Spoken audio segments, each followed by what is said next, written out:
자, 볼게요. 여기 삐에로 7678님 보니까 학원 절대 안 가겠다고 하고 있는데 스터디 플래너 사용해 시간관리 자기주도 익히도록. 좋아요. 좋죠?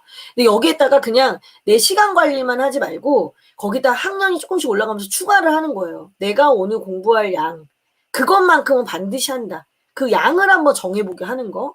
그런 연습도 같이 하시고요. 지금 관리 포인트 습관, 지금 딱 필요해요. 그러니까 저는 사실 자, 여러분 잘 들어야 돼. 5학년이 아닌 애들, 5학년 밑에 애기들은요, 습관보다도 더 중요한 게 사실은 더 자율성이에요. 걔네들은. 왜냐하면 학습보다도 훨씬 더 직관에 의존하는 학년이기 때문에 그래요. 근데 5학년이 넘어가면 이미 이제 사춘기면 뭐면 엄마랑 일일이 다 말로 다 해결할 수 없는 부분들이 있어요. 그래서 내가 나를 관리할 수 있는 그런 연습이 필요한 거예요. 그때 2년 정도 연습이 돼야 중학교를 갔을 때 그게 효과를 발휘하게 되니까. 그런 부분들이 있는 거죠. 저도 사실 그런 부분에서 살짝 조금 후회하는 부분이 있어요. 큰애 같은 경우는. 자, 맞아요. 학원의 지속성 엄마표 하다 보니 엄마가 앞부분에 일이 생기면 건너뛰는 게 많아져서 영어 학원도 보내게 됐어요. 맞아요. 그런 부분들이 있기 때문에 이제 스스로 자꾸 공부할 수 있는 시간을 늘린다던가 필요한 경우에는 진도를 나가야 되는 경우도 있잖아요. 그런 경우에는 학원의 도움을 받는 거죠.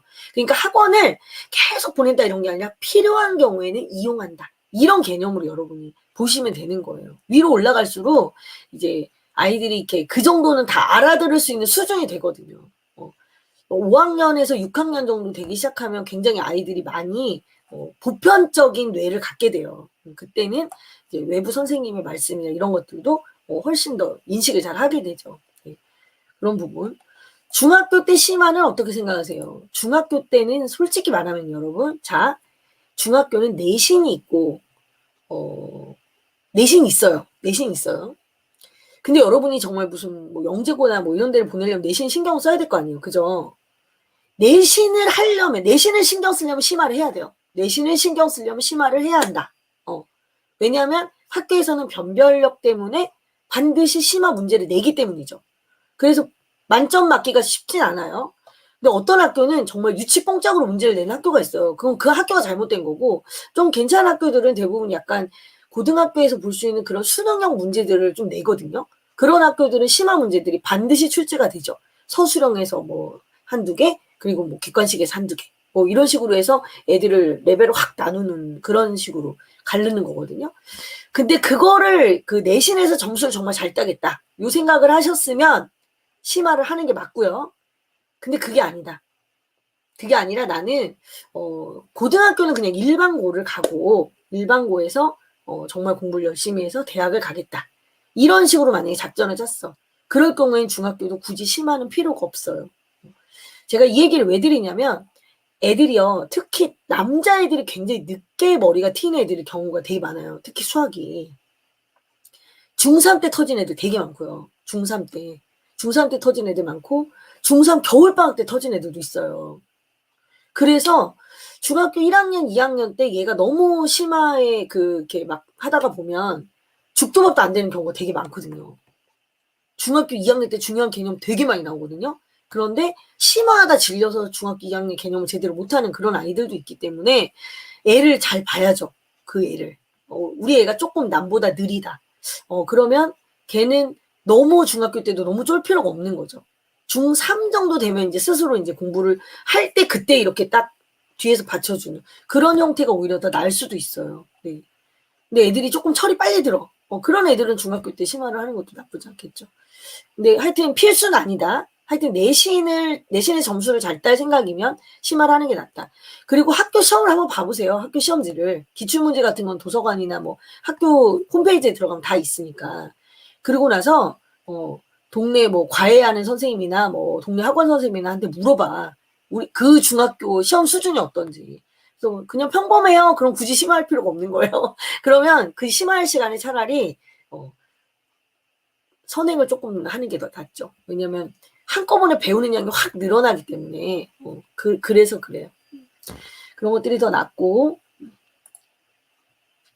하나의 개념으로 같은 유형 문제가 쭈루룩 나온다. 매 문제마다 그럴 필요가 없죠. 네.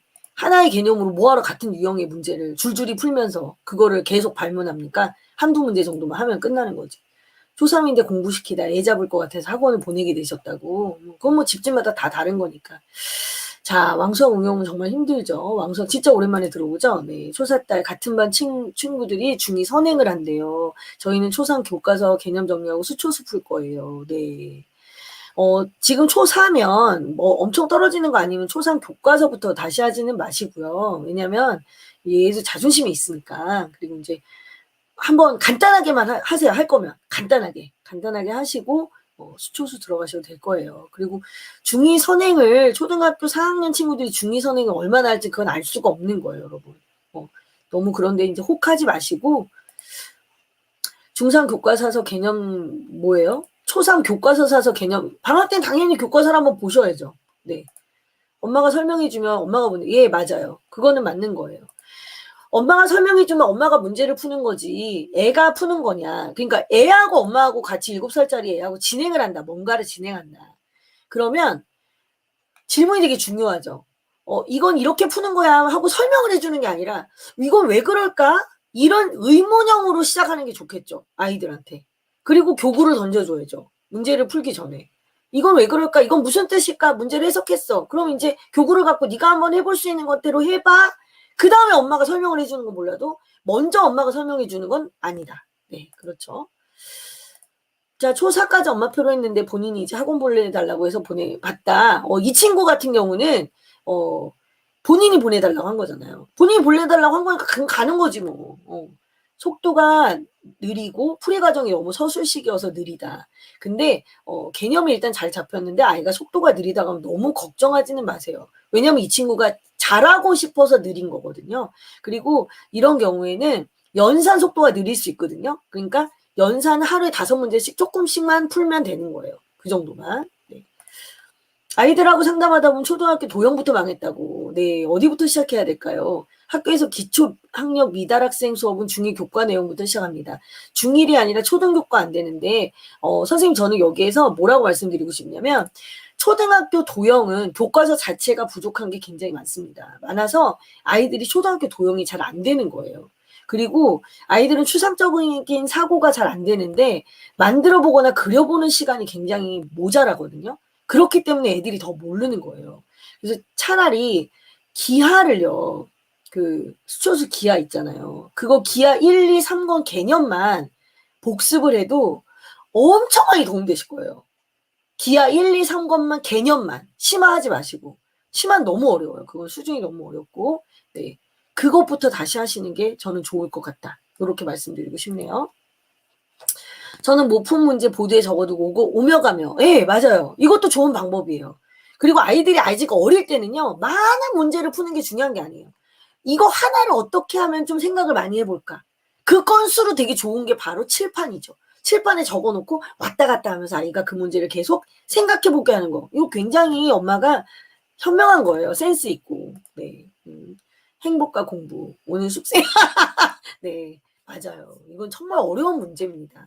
네, 얼른 보고 자 초3 현행 복습이랑 초4 선행 같이 해줘야 되는지 자 이거는 현행 복습 이게 참 어려운 말이죠. 그죠? 초4 선행 솔직히 교과서 내용을 이렇게 보면요. 초3의 개념이 거의 다 있어요. 그리고 초4는 개념의 약간 확장이에요. 수만 커진 거라고 조금 생각을 하시면 더 좋고요. 도형이 사실 초4는 더 문제거든요. 그래서 이거를 뭐 같이 어떻게 해줘야 되냐. 일단 초3은 복습은 교과서로 당연히 하시는 게 좋고요. 초4 선행도 교과서를 애가 한번 쑥 훑어보게 하세요. 아무리 여러분 교과서가 모자라다 해도 그래도 여러분이 하고 있는 일반적인 문제집에 비해서는 그중 교과서가 제일 나아요. 그중 교과서가 제일 나니까 초4 교과서를 사서 아이가 한번 쭉 보게 하시라고. 그게 훨씬 낫다. 그럼 뭐 자기 주도도 될걸요? 혼자 풀 수 있어요. 혼자 풀 수 있고 설명도 할 수 있고. 네, 그렇습니다. 네. 자, 여러분 이거 정말 우리는 공부하고 행복 이 두 가지 그거를 조금 잘 균형을 맞춰 나가려고 노력해야 된다. 저는 그렇게 봅니다. 여러분 우리는 고등학생이 아니에요. 고등학교 3년에 내가 일반고 또는 뭐 영재고며 뭐 외고며 특목고며 이런 데를 갔어. 목적이 입시잖아. 그럴 땐 그냥 어쩔 수 없어. 그냥 우리 3년 딱 눈 감고 공부하자.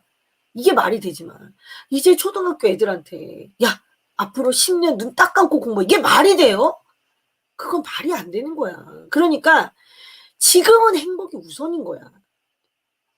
이걸 고민하고 있다는 것 자체가 우리가 너무 슬픈 거예요. 왜냐하면 초등학생인데도 벌써 입시를 염두에 두고 있다는 거거든. 너무 슬프지 않아요? 그리고 여러분 이거 진짜 내가 이런 얘기는 안 하려고 했는데 수학머리 우리 이런 얘기 하잖아요. 수학머리 있는 애들이 있어요. 그런 애들은 그렇게까지 고생하지 않고 수학을 잘할 수 있는 능력을 타고났어요. 그건 뭐랑 비슷하냐면 줄넘기 아무래도 저는 이 50평생을 줄넘기를 해도 쌩쌩이를 아직도 못해요. 근데 우리 아들은 쌩쌩이를 뭐 1분 안에 몇백 개? 그 거짓말이고 그 3분 안에 몇백 개? 뭐 이런 식으로 있잖아. 이렇게 줄을 잡지 않는 한 죽지도 않아. 막 이렇게. 걔가 그 능력을 타고난 거야. 그런 거랑 똑같은 거예요, 여러분. 그래서 원래부터 그렇게 수학적인 능력이 뛰어난 애들 같은 경우는 초등학교 때부터 그냥 잘해, 걔는. 그런 애들이 중학교 선행하고 고등 계속 잘할 수 있지. 왜 위로 올라가면 올라갈수록 그런 애들이 점점 있을 거 아니에요. 운동도 그렇잖아. 축구 잘하는 사람이 한둘이야? 후보 선수들도 잘하는 선수들일 거 아니에요. 그런 것처럼 공부도 그런 애들이 수두룩하겠지. 그 애들 중에 내 애가 아닐 수 있어. 근데 우리는 그냥 공부는 그럼 왜 해야 돼, 공부는? 나는 그런 능력자가 아닌데 내 공부는 왜 해야 돼? 아니, 여러분, 내가 축구 선수 될 거 아닌데 여러분 어린애들 축구하잖아. 왜? 기본적인 운동 능력을 갖춰야 되기 때문에 그런 거잖아. 그게 뇌 발달에 도움이 되기 때문에 그런 거잖아. 공부도 마찬가지예요. 내가 비록 내 아이 성적으로 나중에 의대를 갈지 안 갈지는 모르지만 그것만 누가 목표로 공부를 해. 여러분 공부 안 하잖아요. 정말 바보 돼요. 여러분 나는 그런 애들 많이 봤어. 엄마 아빠 일하시느라고 애들 못 돌봐가지고 애가 초등학교 1학년 때부터 중학교 들어갈 때까지 밤이면 밤마다 혼자 계속 게임하는 애들 나는 봤어요. 그런 애들 어떻게 되는 줄 알아요? 정말 여러분이 생각하는 거랑 정말 다르게 아무것도 안 하고 정말 아무것도 안 하고 학교에서 공부하는지 안 하는지 모르겠는데 밥 맛있게 먹고 그냥 막 신나게 놀고 학원에 가서 10분은 자고 뭐 한 30분 공부하고 자기 공부했다고 집에 가가지고 계속 게임하고 테레비 보고 뭐 유튜브 보고 이런 애들 있어요. 그런 애들은 나중에 중학교 1학년 되면 어떻게 되는 줄 알아요? 알던 구구단도 까먹고요. 머리가 안 돌아가요. 갑자기 애가 말도 어눌하게 하는 것 같고 이래요. 뇌가 퇴화돼. 공부를 해야 뇌가 활성화되는 거예요. 그걸 위해서 우리가 애들을 계속 이렇게 공부시키는 거예요. 나중에 사회생활도 해야 되고 뭔가를 해야 되는 거니까. 그런데 하다가 보면 친구라는 게 있잖아. 그리고 친구라는 게 있고 자기도 뭐 생각이라는 게 생기고 점점 다른 롤모델도 보이고 하면서 얘가 스스로 목표도 갖고 이렇게 되는 거거든. 근데 그 옆에서 자극도 주면서 얘가 공부를 좀 더 신경 써서 더 많이 하게 되는 거거든. 그러면 초등학교 때보단 중학교 때 좀 더, 중학교 때보단 고등학교 때 좀 더 이렇게 하면서 대학으로 가야 되는 거 아니에요? 그래야 되는 거예요, 여러분. 이거를 계속 학원으로 그리고 막 공부를 막 미친 듯이 하면서 올라가잖아요. 아까 그 의대 간 친구 있잖아. 그 친구가 왜 의대 갔는 줄 알아요? 아까 삼수에서 의대 갔다네. 걔가 첫 번째 간 데가 공대였대요. 공대였는데 공대가 물리를 그렇게 잘해야 된대. 근데 얘는 과학고는 떨어졌던 친구였던 거야. 과학고는 떨어지고 일반고를 갔다가 열심히 공부해서 얘가 공대를 갔는데 가보니까 과학고는 영재고잖아, 여러분. 머리가 그냥 자기는 아무리 생각해도 모르는 그 물리를 그냥 숨 쉬듯이 하는 애들이 있다는 거야. 그런 애들을 그 대학에 들어가서 목격한 거예요. 근데 그걸 보고서 내가 과연 쟤네들이랑 같이 경쟁해서 뭐 대학 교수도 하고 뭐도 할 수 있을까? 근데 아무리 생각해도 그럴 가능성이 없어 보이는 거야. 이미 대학생이 됐기 때문에 자기는 이미 알고 있는 거죠. 그래서 얘가 그걸 포기하고 다시 시험을 봐서 의대를 간 거야. 의대가 좀 더 머리가 나빠도 되나 봐. 이게 여러분한테 설득력 있는 얘기가 될지 모르겠어요. 근데 정말 위에 가서 내가 누군가의 도움 없이 내가 혼자 서려고 딱 할 때 그때 현실을 딱 깨달았을 때 그 애가 느끼는 그 상대적 박탈감은 말로 할 수가 없어요.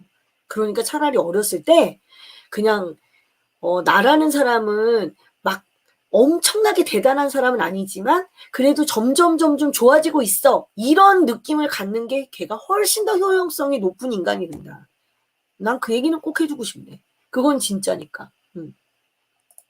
초일이 왜 꼭 100점을 맞아야 돼? 100점 맞을 필요가 뭐가 있어? 그런 생각을 버려요. 그리고 권유님 공부를 좋아하는 사람이랑 공부를 즐기면서 하다 보니까 잘 풀린다고? 근데 그거 극소수야. 여러분 있잖아요. 공부가 취미인 애들 있어요. 공부가 취미.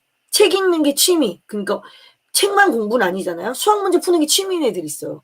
그냥 시간을 때우는데 빨리 시간이 가게 하는 방법으로 수학 문제 푸는 애들 있어요.